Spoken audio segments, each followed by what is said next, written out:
Once again, the US military is on the attack. And once again, we're being told it's absolutely 5D chess necessary. But in the past, American authorities have lied and manipulated to justify the invasion of Iraq based on deceptions about weapons of mass destruction, toppling Gaddafi over claims of an impending massacre that turned out to be false, invading Iraq the first time based on lies about babies and incubators, going to war in Vietnam over manipulations about the Gulf of Tonkin incident, and declaring war with Spain over a century ago based on unsubstantiated claims about the sinking of the USS Maine. But it's different this time, according to MAGA logic, because the very trustworthy agents of the US government have said that Venezuela is host to very bad actors and scary, dangerous drugs that put Americans at risk. It's patriotic to blow up these boats and stick the CIA on Venezuela, except Venezuela is not a top source of fentanyl entering the United States, no matter how many times Trump tries to link the country to it. The country may play some role in the cocaine trade, though not a top one. Even the DEA failed to mention Venezuela as a key player in their annual report. Drug cartels are definitely vicious and violent, and Maduro is certainly an authoritarian, but lies for war are almost always based on kernels of truth about how evil the enemy is. Propagandists appeal to your morals and desire for safety while pummeling you into being so scared that you beg daddy government to protect you and cheer egregious expansions of power. In this case, giving one man the authority to order murders of whoever he wants without providing any proof that they're guilty. Not to mention that the CIA has been eyeing Venezuela for years. Anytime you have a country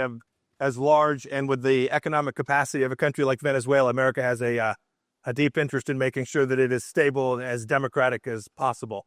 And so we're working hard to do that. And Trump was seeking regime change there long before he concocted his war on narco-terrorism. Neocon hacks are endorsing these actions too, further undermining the MAGA cult's belief that Trump is a renegade peacemaker fighting the cartels, the swamp, and the deep state. The war on terror failed to stop terror, and the war on drugs failed to stop drugs. In fact, both wars arguably exacerbated the problems they promised to remedy. These two failures are now converging into the mutant war on narco-terrorism, while Trump supporters who identify as immune to propaganda lap up official narratives. Both failed wars also led to sweeping violations of civil liberties in the name of security. So what could go wrong with the war on narco-terrorism? What's more likely? Operatives of the US government and empire are behaving as they always have, obscuring the truth to justify violence and expansions of authority with documented establishment warmongers at the helm. Or this time they're really definitely telling the truth. If you believe the narco-terrorists in Venezuela are a bigger threat to you than the megalomaniacal authoritarians fear-mongering you about it, that propaganda you think you're immune to is working as effectively as it always has.